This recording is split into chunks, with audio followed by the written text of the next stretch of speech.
So, good afternoon. Ay, ako pa rin Ay, ikaw ba mag-video? Sige ako. Ikaw na.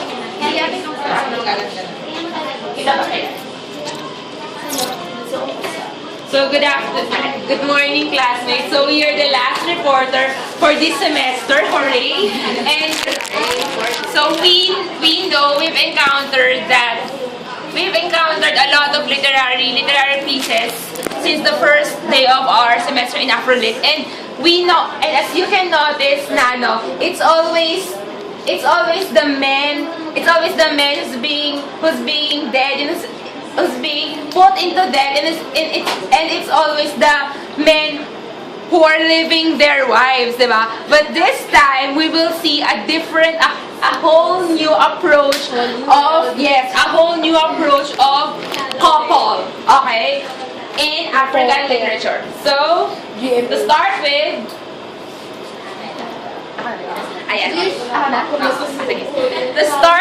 so this is our author. So look at her. She's an African. She is Edufa Theodora Sutherland. Born in Cape Coast region, which is when the British colony of Gold Coast. She is an African, yet she graduated. She studied abroad. I think she lived abroad and studied there. She graduated to St. Monica's Training College. She went to England, where she studied Homerton College, Cambridge, and the School of Oriental and African Studies in University of London. So he is inclined to European studies.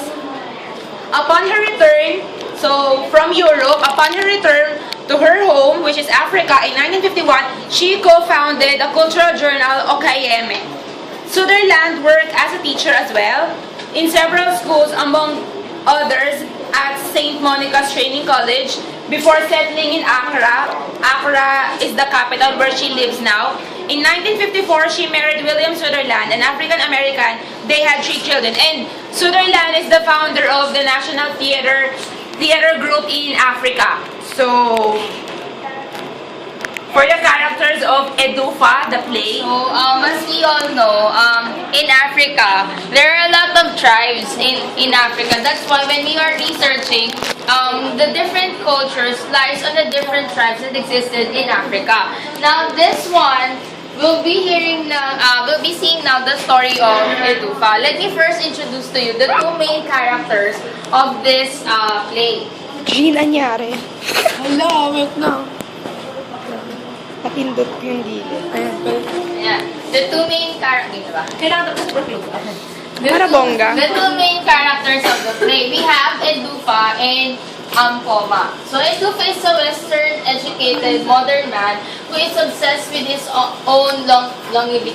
A diviner tells him that he can avert his death if he can find someone to take his place. Now, his wife promises that she would die from him, unaware of Edufa's intention, which is, Edufa's intention was to prolong his lifespan. And then, Poma accepts her approaching death and expresses love for Edufa. So here you can see the 2 couples, the one struggling for a long life, and then the other one, the partner, who is willing to give her life for Edufa, her husband. So here is the story. So Edufa, as we know, a Western-educated man, well-respected and wealthy by the society, whose involvement with the diviner arises from his desire to live long. This leads to Edufa's capitalistic abandonment of his moral commitment to his wife and family, who favored the morality of the past, of communal living and selflessness. So the result of his actions are tragic, but he is unable to salvage the situation. To give you an idea, Edufa is a play composed of 62 pages.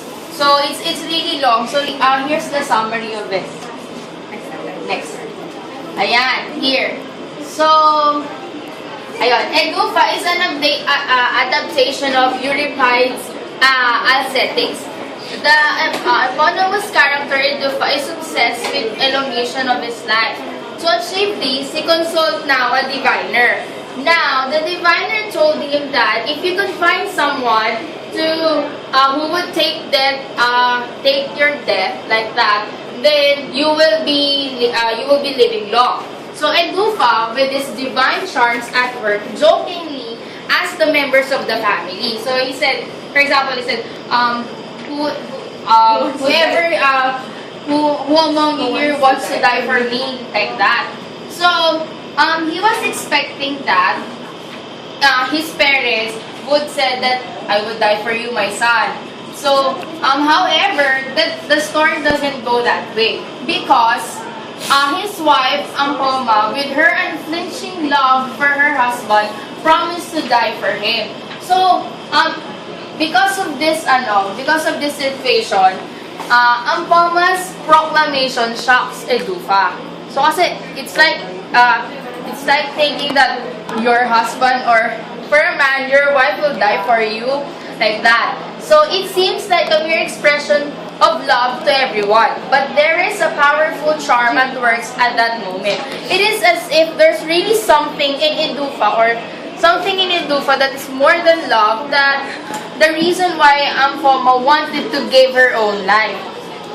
Next, yeah, so trying to avoid this, of course, as the husband, he did not easily said, yes, you can die for me now. It's not like that. So as for Edufa, he really tried his best to avoid the danger that looms for his beloved wife. So Edufa secretly told his wife, this will be the risk. This what might happen if you take your life for me. So here, where am I? Ayun. So Edufa wanted to let his wife denounce the proclamation, she said, but she is adamant. So the more Edufa persuaded her, the stronger is her determination to lay down her life for his husband. Panic-stricken, Edufa does all things possible to avoid Ampoma's death, but all efforts prove abortive, and in the end, Ampoma dies, leaving Edufa in an unstable state of mind. So meaning that he tried everything he can for Ampoma to just don't die for me like that. But it didn't go that way, because Ampoma really gave her life for her husband. So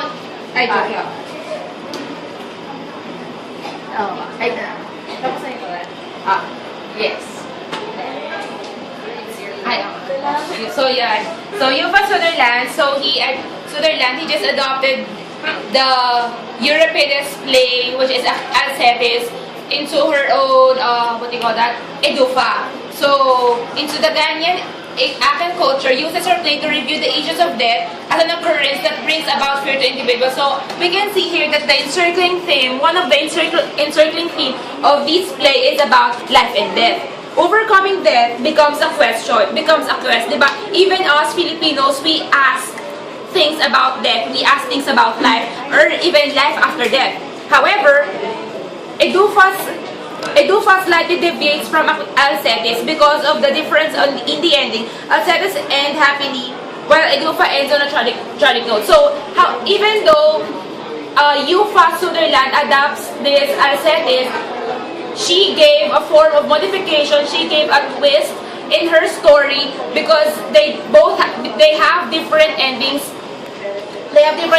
And Alcestis, although the wife also offered her life for the sake of her husband, just like what Ampoma did for Edufa, but at the end, Edufa ended in a tragic way. So now you will know why. And here, so the play offers the age-old answer to an equally aged question: can a man conquer death? Okay, so can a man conquer death? Now the play gives a dramatic no. So here, Edufa weaves his wife into the cobwebs of death, into attempt to seek eternal life for himself. So you see, it was really Edufa who it's not really pushed, but who brought Ampoma in this kind of situation. Because if Edufa is not seeking for long life, why would Ampoma gave her that? So here, the more he tries, this is what I'm telling you. So we can still see that he really loves then his wife. Kasi the more he tries to untangle her, the more she is tangled. It becomes too late when he realizes it. The play here, the play now, it's like also giving you the point of view of the viewer. The play opens up at the realities of selfish human aspiration. So why do we say selfish human aspiration? It's because Edufa only thought of himself. Because he really obsessed. When we say obsessed, diba, it's really you want something. You really want something. So, yeah, whatever it takes. In this case, Edufa really wants to live a long life. So, he uses poetry and then social expression and metaphor to express, to present an interesting tragedy. So to give you a perspective of what I said is, since we are saying that it's an adaptation for you to have a background knowledge about it. It is a tetralogy of a Greek tragedy play. So it is the fourth play, first produced at the Athens City and Genesian Dramatic Festival, and it is the oldest surviving work by Euripides. He had already been producing play for It presents the story of Alcestis, the wife of Admetus. So Alcestis is the man, and Admetus is the wife who offered his life for the man, who according to Greek mythology sacrificed her own life in order to bring her husband back. So for the African concept of culture in the story, so as we can see that, death is really the primary part of the play. In African culture, death concludes the cycle of life. So they believe that when you die, you are still connected. When you die, you are still connected with the living persons here, and it's like eternity when you die. It is considered a change of physical life to spiritual life. Even though you die in the physical realm, they believe that when you die in the physical realm, you are still living in the spiritual realm. It is believed that the dead person leaves the physical world for the spiritual world. So parang in our Indian culture, that when they have reincarnation, diba? But in here, they live for extension of their living for the spiritual world. They're not coming back in the physical realm. Instead, they are living extendedly in the spiritual world. Therefore, when a person dies, the traditional Ghanaian believes that he is making a journey to the next world where he will live as an ancestor. So they believe that death is the connection of the ancestors and the living one on the physical world. Death is said to be a bridge between the world of human beings and that of the spirits. Yeah, I said that. Therefore, when a person dies, it is believed that he continues to have contact with living things, even the living person. The ceremonies and rituals are very important in them because they believe that from the start of when they actually perform the ceremonies and ritual, that is actually the start wherein the dead person can travel into the spiritual world, the start of their spiritual ritual and ceremony. So if they did not do any ritual, they just neglect it, then the person would not travel to the spiritual world. Thus, the ceremonial ritual performed for the dead emphasizes the unbroken family relationship between the living and the dead, so they still have connection. Let us now find out how rhymes are performed by the traditional Ghanaian. So ayan, so they're offered drinks, juice, and in the tradition, it's also said there that before the person die, you will have to make him drink water or give her what she asks you. So the dead on their part play an important role in the lives of their family. So parang death in them is not really a sorrowful or a tragic, tragic experience in the life of the family. However, Edufa, as we can see, he fears death. He doesn't want to die. Their role is to guide and protect them. They also serve as elders of the family in the spirit world. Wherever there is death, there are carefully planned ceremonies and rituals. So that's what I said. And so now, we will know about what is life after death. Ghanaians or the Africans have various beliefs about where the dead go. Kasi diba, that's in the spiritual world, but what specific place in the spiritual world? Some believe that the dead make a journey to the spirit world. Where did they go? Some believe that the world of the ancestors is underground. So, di ba, kasi when you die, you're already considered as an ancestor. You're already considered as an elder in the spiritual world for the living persons. While others located around their hometowns. It is said that, for example, when you die, you will have to be parang, what's the English? Burol? You have to be in a burial wake. Yeah, you have to be in a burial wake at your home, or when you're in your wake, or when you're cremated, your ash should be, in your room, so that there will be a connection, because that is the connection of your spirit to your family. Still others, they believe to go to God. So those are the, for example, modernized Africans. The reasons for bringing up the corpse or ayan, that's what I'm saying a while ago. The corpse or parts of it home for burial is to ensure spiritual contact with the dead. So, that creates the connection. The soul begins its journey to the ancestral or spirit world as soon as the funeral rites are performed. So I said that also a while ago.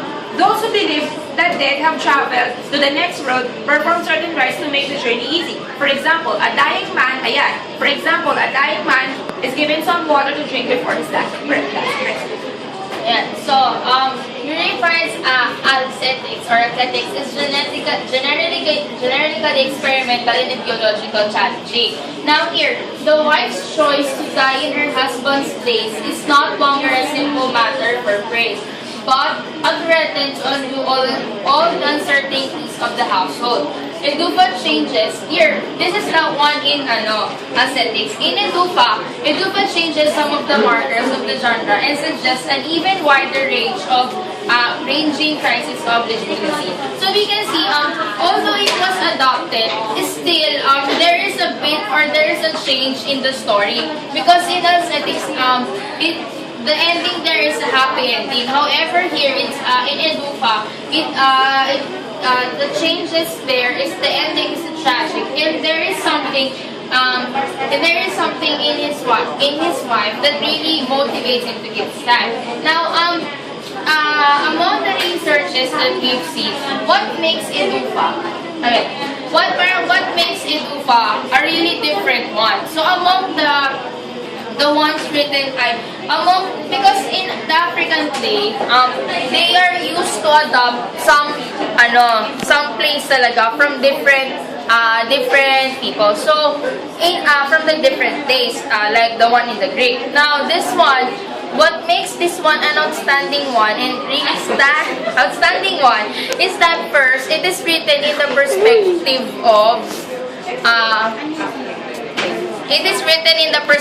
of the African, and then it is written in by a woman, so which is Edufa, and also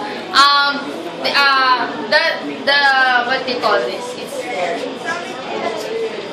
And also there is a point of view of a woman towards the face. So in here we can see that in Edufa, there's really Edufa is as they've said, it's also subject for many women's studies, because you can really see you can really see something in Ampoma that really derives her to die for her husband. So this is overall the story of Edufa, and we hope that you would enjoy the different kind of theme and the different drive of the stories from the other literature. So thank you for that.